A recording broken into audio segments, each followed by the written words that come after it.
ಶ್ರೀ ಗಣೇಶ ಪುರಾಣ ಅಧ್ಯಾಯ 93 ಗಜಾನನ ದ್ವಾದಶ ನಾಮಗಳು. ಅವರೆಲ್ಲರ ಸ್ತುತಿಗೆ ಸಂತುಷ್ಟನಾದ ಗಜಾನನನು ಅವರಿಗೆ ನುಡಿದನು, ನೀವು ಸರ್ವರು ನನ್ನ ಅನಂತ ರೂಪ ನೋಡುತ್ತಿರುವಿರಿ. ಹೀಗೆ ನಾನು ಪ್ರತ್ಯಕ್ಷ ಬ್ರಹ್ಮ, ವಿಷ್ಣು, ಶಂಕರರಿಗೂ ಕೂಡ ಕಂಡಿಲ್ಲ. ನಾನು ನಿಮ್ಮ ಮೇಲೆ ಅತ್ಯಂತ ಪ್ರಸನ್ನನಾಗಿರುವೆ. ನೀವು ಇಚ್ಛಿತ ವರ ಬೇಡಿರಿ. ಹೀಗೆ ಗಣೇಶನ ಆಜ್ಞೆ ಆದ ಮೇಲೆ ಯಾರಿಗೆ ಏನು ಬೇಕೋ ಅದನ್ನು ಬೇಡಿದರು. ಬ್ರಹ್ಮದೇವ ಹೇಳಹತ್ತಿದರು, ಅನಂತ ಉಪಾಸಕರು ಅನಂತ ವರ ಬೇಡಿದರು. ಅದನ್ನೆಲ್ಲ ಕಥನೆ ಮಾಡಲು ನನ್ನ 4 ಮುಖ ಅಸಮರ್ಥ ಇರುವುದು. ಆಗ ಗಜಾನನನು, ನೀವು ಮಾಡಿದ ಸ್ತೋತ್ರ ಯಾರು ತ್ರಿಕಾಲ ಜಪ ಮಾಡುವರೋ ಅವರ ಸರ್ವ ಕಾರ್ಯ ನಿರ್ವಿಘ್ನದಿಂದ ಸಿದ್ಧಿಸುವುದು. ವಿದ್ಯಾರ್ಥಿಗೆ ವಿದ್ಯೆ ಲಭಿಸುವುದು, ಪುತ್ರಾರ್ಥಿಗೆ ಪುತ್ರರಾಗುವರು.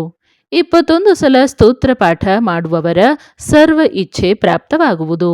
ಹೀಗೆ ವರಪ್ರದಾನ ಗಜಾನನನು ಕೊಟ್ಟು ಗುಪ್ತನಾದನು. ಬ್ರಹ್ಮದೇವ ಹೇಳಹತ್ತಿದರು, ಸರ್ವ ಉಪಾಸಕರು ಗಜಾನನನ ಅನೇಕ ಮೂರ್ತಿ ಸ್ಥಾಪನೆ ಮಾಡಿ ಅವನಿಗೆ ಸುಮುಖ, ಏಕದಂತ ಇತ್ಯಾದಿ ಹೆಸರಿಟ್ಟರು. ಉತ್ತಮೋತ್ತಮ ರತ್ನಗಳ ದೇವಾಲಯ ಕಟ್ಟಿದರು. ನಂತರ ತಮ್ಮ ತಮ್ಮ ಕಾರ್ಯ ಪ್ರಾರಂಭಿಸಿದರು. ಆ ಸಮಯ ಅನಂತ ಮೂರ್ತಿ ಸ್ಥಾಪನೆ ಆದವು. ಅವುಗಳಲ್ಲಿ ಬೇರೆ ಬೇರೆ ಮೂರ್ತಿಯ ನಾಮದ ಏಕೀಕರಣ ಮಾಡಿ ಸಹಸ್ರನಾಮ ಮಾಡಿದರು.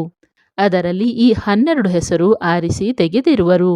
ಸುಮುಖಶ್ಚೈಕದಂತಶ್ಚ ಕಪಿಲೋ ಗಜಕರ್ಣಕಃ, ಲಂಬೋದರಶ್ಚ ವಿಕಟೋ ವಿಘ್ನನಾಶೋ ಗಣಾಧಿಪ, ಧೂಮ್ರಕೇತುರ್ಗಣಾಧ್ಯಕ್ಷೋ ಭಾಲಚಂದ್ರೋ ಗಜಾನನ, ದ್ವಾದಶೈತಾನಿ ನಾಮಾನಿ ಯ ಫಟೇಜ್ ಶೃಣುಯಾದಪಿ. ವಿದ್ಯಾರಂಭೆ ವಿವಾಹೇ ಚ ಪ್ರವೇಶೇ ನಿರ್ಗಮೆ ತಥಾ ಸಂಗ್ರಾಮೇ ಸಂಕಟೇ ಚೈವ ವಿಘ್ನಸ್ತಸ್ಯ ನ ಜಾಯತೆ. ಶುಕ್ಲಾಂಬರಧರಂ ದೇವಂ ಶಶಿವರ್ಣಂ ಚತುರ್ಭುಜಂ ಪ್ರಸನ್ನವದನಂ ಧ್ಯಾಯೇತ್ ಸರ್ವವಿಘ್ನೋಪಶಾಂತಯೇ. ಸುಮುಖ, ಏಕದಂತ, ಕಪಿಲ, ಗಜಕರ್ಣಕ, ಲಂಬೋದರ, ವಿಕಟ, ವಿಘ್ನನಾಶನ, ಗಣಾಧಿಪ, ಧೂಮ್ರಕೇತು, ಗಣಾಧ್ಯಕ್ಷ, ಭಾಲಚಂದ್ರ, ಗಜಾನನ. ಈ 12 ಹೆಸರುಗಳನ್ನು ವಿದ್ಯೆ ಪ್ರಾರಂಭಿಸುವಾಗ, ವಿವಾಹ ಸಮಯ, ಗೃಹ ಪ್ರವೇಶ ಸಮಯ, ಹೊರಗೆ ಹೋಗುವಾಗ, ಸಂಕಟ ಸಮಯ ಅಥವಾ ಯುದ್ಧಕ್ಕೆ ಹೋಗುವಾಗ ಸ್ಮರಿಸಬೇಕು. ವಿಘ್ನ ಬರುವುದಿಲ್ಲ. ಭೃಗು ಸೋಮಕಾಂತನಿಗೆ ಹೇಳಿದರು. ಈ ಪ್ರಕಾರ ಬ್ರಹ್ಮದೇವ ವ್ಯಾಸರಿಗೆ ಈ ಗಣೇಶ ಪುರಾಣ ಹೇಳಿದರು. ಅದರಲ್ಲಿಯ ಉಪಾಸನಾ ಖಂಡ ನಾನು ನಿನಗೆ ನಿವೇದನೆ ಮಾಡಿರುವೆ. ಇನ್ನು ನಿನಗೆ ಕೇಳುವ ಶ್ರದ್ಧೆ ಇದ್ದರೆ ಸಂಪೂರ್ಣ ಗಣೇಶ ಪುರಾಣ ನಾನು ನಿನಗೆ ಹೇಳುವೆ. ಸೂತರು ಶೌನಕಾದಿ ಋಷಿಗಳಿಗೆ ಹೇಳಿದರು. ಅನೇಕ ಕಥೆಗಳಿಂದ ಯುಕ್ತವಾಗಿರುವ ಈ ಗಣೇಶ ಚರಿತ್ರೆ ಹೇಳುವಾಗ ನಾನು ನಿಮಗೆ ಉಪಾಸನಾ ಮಹಿಮಾ ಹೇಳಿರುವೆ. ಬ್ರಹ್ಮದೇವರು ವ್ಯಾಸರಿಗೆ, ಭೃಗು ಋಷಿ ಸೋಮಕಾಂತನಿಗೆ ಹೇಳಿದರು.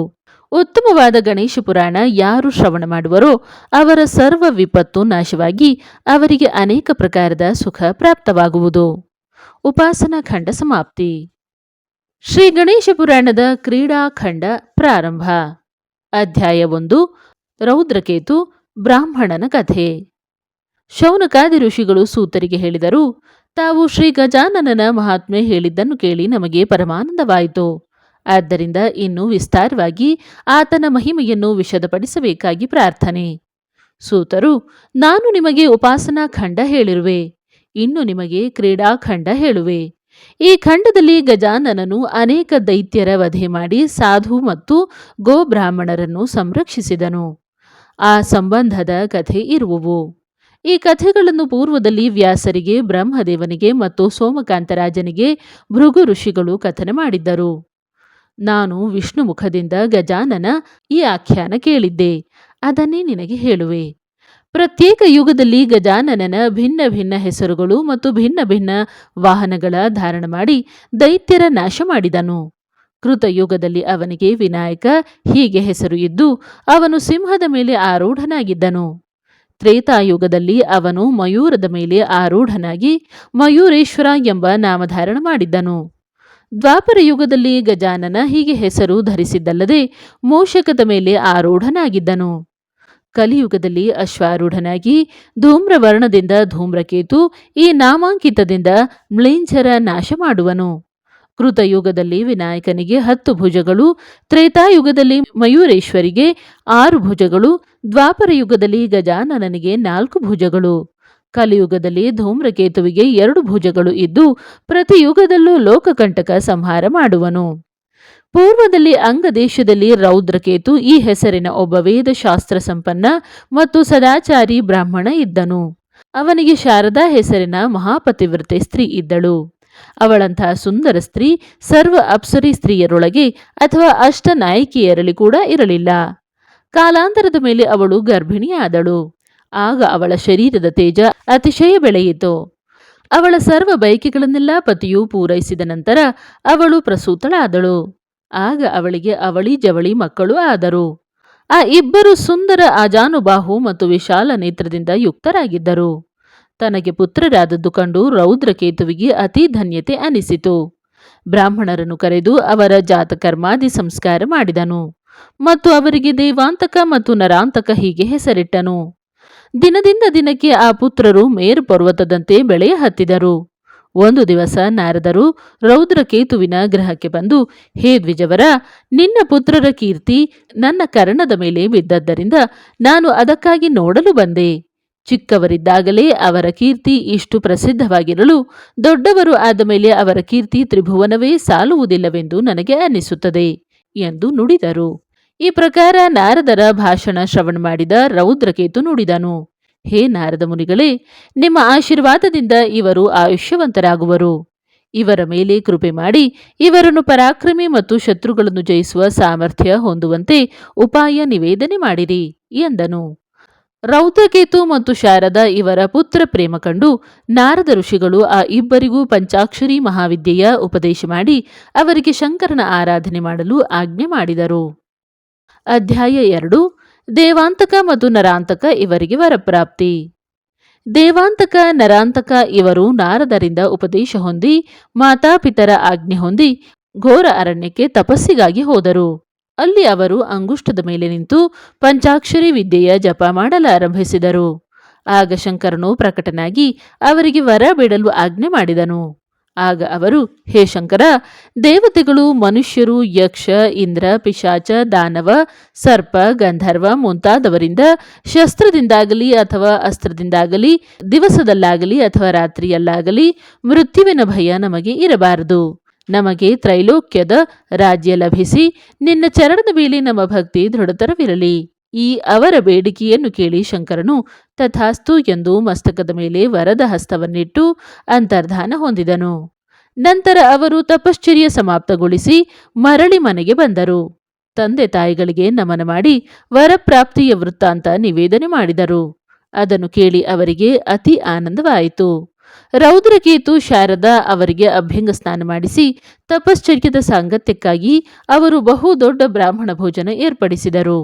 ಬ್ರಾಹ್ಮಣರು ಸಂತುಷ್ಟರಾಗಿ ಅವರು ಅನೇಕ ಪ್ರಕಾರದ ಆಶೀರ್ವಾದ ಕೊಟ್ಟರು. ಅಧ್ಯಾಯ 3. ದೇವಾಂತಕನಿಂದ ಇಂದ್ರನ ಪರಾಭವ. ಮರುದಿನ ದೇವಾಂತಕ ಮತ್ತು ನರಾಂತಕ ನಿತ್ಯ ಕೃತ್ಯಗಳನ್ನು ಮುಗಿಸಿದ ಮೇಲೆ ದೇವಾಂತಕನು, ಹೇ ಬಂಧು ನರಾಂತಕ, ಶಂಕರನ ವರಪ್ರಸಾದದಿಂದ ನಾನು ಸ್ವರ್ಗಲೋಕ ಜಯಿಸುವೆ. ನೀನು ಪಾತಾಳ ಮತ್ತು ಮೃತ್ಯುಲೋಕ ಜಯಿಸು. ಈ ವಿಚಾರ ಹೇಳಿ ಒಂದು ಶುಭ ದಿವಸ ತ್ರೈಲೋಕ್ಯವನ್ನು ಜಯಿಸುವುದಕ್ಕಾಗಿ ಮನೆಯಿಂದ ಹೊರ ನಡೆದರು. ದೇವಾಂತಕನು ವಾಯು ಪ್ರಮಾಣದಂತೆ ತ್ವರಿತವಾಗಿ ಆಕಾಶದಲ್ಲಿ ಉಡ್ಡಾಣ ಮಾಡುತ್ತಾ ಅವನು ಅಮರಾವತಿಗೆ ಬಂದನು ಮತ್ತು ಅವನು ಇಂದ್ರನ ನಂದನವನ ಮುರಿದು ಹಾಕಿದನು. ಅದರಿಂದ ದೊಡ್ಡ ದೊಡ್ಡ ಪರಾಕ್ರಮಿ ಇಂದ್ರದೂತರು ಅನೇಕ ಪ್ರಕಾರದ ಶಸ್ತ್ರಗಳಿಂದ ಅವನ ದೇಹದ ಮೇಲೆ ಏರಿ ಹೋದರು. ಆದರೆ ಅವನೊಬ್ಬನೇ ಇಂದ್ರದೂತರನ್ನು ಗಾಳಿಪಟದಂತೆ ಹಾರಿಸಿದನು. ಆಗ ಇಂದ್ರನು ತನ್ನ ಐರಾವತದ ಮೇಲೆ ಆಸೀನನಾಗಿ ಯುದ್ಧಕ್ಕೆ ಮುಂದಾದನು. ಅವನು ಅತಿ ಭಯಂಕರ ಘರ್ಜನೆ ಮಾಡಿ ದೇವತೆಗಳನ್ನು ಯುದ್ಧಕ್ಕೆ ಆಹ್ವಾನ ನೀಡಿದನು. ತನ್ನ ಓಡಿ ಹೋಗುವ ದೂತರಿಗೂ ಧೈರ್ಯ ಕೊಟ್ಟು ಸಿಟ್ಟಿನಿಂದ ತನ್ನ ವಜ್ರಾಯುಧ ಅವನ ಮಸ್ತಕದ ಮೇಲೆ ಹಾಕಿದನು. ಆದರೆ ಮಣ್ಣಿನ ಮಡಕೆ ಕಲ್ಲಿನ ಮೇಲೆ ಬಿದ್ದು ಮಡಿಕೆ ಒಡೆಯದೆ ಕಲ್ಲೇ ಒಡೆದಂತೆ ದೇವಾಂತಕನ ಮಸ್ತಕ ಒಡೆಯದೆ ಇಂದ್ರನ ವಜ್ರಾಯುಧ 100 ತುಂಡುಗಳಾಯಿತು. ನಂತರ ದೇವಾಂತಕನು ಇಂದ್ರನನ್ನು ಹಿಡಿದು ಅವನ ಬೆನ್ನಿನ ಮೇಲೆ ಒಂದು ಗುದ್ದು ಗುದ್ದಿದನು.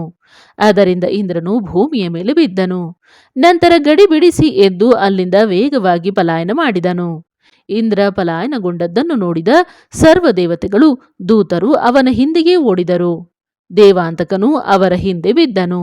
ಅಲ್ಲದೆ ಅವನು ಓಡುತ್ತಾ ಇಂದ್ರನ ಮುಂದೆ ಬಂದು ಅವನನ್ನು ತಡೆಗಟ್ಟಿದನು. ಒಮ್ಮೆಲೆ ಅನೇಕರನ್ನು ಎತ್ತಿ ಹಾಕಿ ಕೊಂದನು. ಮತ್ತೆ ಕೆಲವರನ್ನು ಎತ್ತಿ ಹಾಕಿ ಕೈಕಾಲು ಮುರಿದು ಹಾಕಿದನು. ಇನ್ನು ಕೆಲವರನ್ನು ಬಿಸಾಡಲು ಅವರು ಭೂಲೋಕಕ್ಕೆ ಹೋಗಿ ಬಿದ್ದರು. ದೇವಾಂತಕನು ಮಾಡಿದ ಅನರ್ಥದಿಂದ ಎಲ್ಲರೂ ಪ್ರಳಯ ಕಾಲದ ಸಮಯ ಬಂದಿತೆಂದು ಅಂಜತೊಡಗಿದರು. ದಾರಿ ಕಂಡತ್ತ ಓಡಿ ಹೋಗತೊಡಗಿದರು. ಇಂದ್ರ ಸಹ ಸರ್ವ ದೇವತೆಗಳು ಪ್ರಾಣಭೀತಿಯಿಂದ ಓಡಿ ಹೋದರು. ಇದನ್ನು ದೇವಾಂತಕನು ನೋಡಿ ಒಳ್ಳೆ ಗರ್ವದಿಂದ ಗರ್ಜನೆ ಮಾಡುತ್ತಾ ಇಂದ್ರ ಸಿಂಹಾಸನದ ಮೇಲೆ ಆರೂಢನಾದನು. ಈ ವರ್ತಮಾನ ತ್ರಿಭುವನದಲ್ಲಿಯ ದೈತ್ಯರಿಗೆ ತಿಳಿಯಲು ಅವರೆಲ್ಲ ಒಳ್ಳೆ ಸಂಭ್ರಮದಿಂದ ಸ್ವರ್ಗಲೋಕದಲ್ಲಿ ಸೇರಿದರು. ಮತ್ತು ಅವರೆಲ್ಲ ಅತಿ ಉತ್ಸಾಹದಿಂದ ದೇವಾಂತಕನಿಗೆ ಸ್ವರ್ಗದ ರಾಜ್ಯದ ಅಭಿಷೇಕ ಮಾಡಿದರು. ನಂತರ ಅವನು ಅನೇಕ ದೈತ್ಯರೊಂದಿಗೆ ಬ್ರಹ್ಮಲೋಕಕ್ಕೆ ಬಂದನು. ಆಗ ಬ್ರಹ್ಮನು ತನ್ನ ಸ್ಥಾನ ತ್ಯಜಿಸಿ ಓಡಿ ಹೋದನು. ದೇವಾಂತಕನು ಬ್ರಹ್ಮಲೋಕದಲ್ಲಿ ಒಬ್ಬ ಅಧಿಕಾರಿಯನ್ನು ನೇಮಿಸಿ ಅವನು ವೈಕುಂಠಕ್ಕೆ ಹೋದನು. ಅವನನ್ನು ನೋಡಿ ವಿಷ್ಣುವು ಲಕ್ಷ್ಮೀ ಸಹಿತ ಕ್ಷೀರಸಾಗರದಲ್ಲಿ ಅಡಗಿ ಕುಳಿತನು. ಅಲ್ಲಿಯೂ ದೇವಾಂತಕನು ಒಬ್ಬ ಅಧಿಪತಿಯನ್ನು ನೇಮಿಸಿದನು. ಈ ರೀತಿ ಸರ್ವ ಸ್ವರ್ಗಲೋಕವನ್ನು ಗೆದ್ದು ವಿಜಯಿಯಾದನು.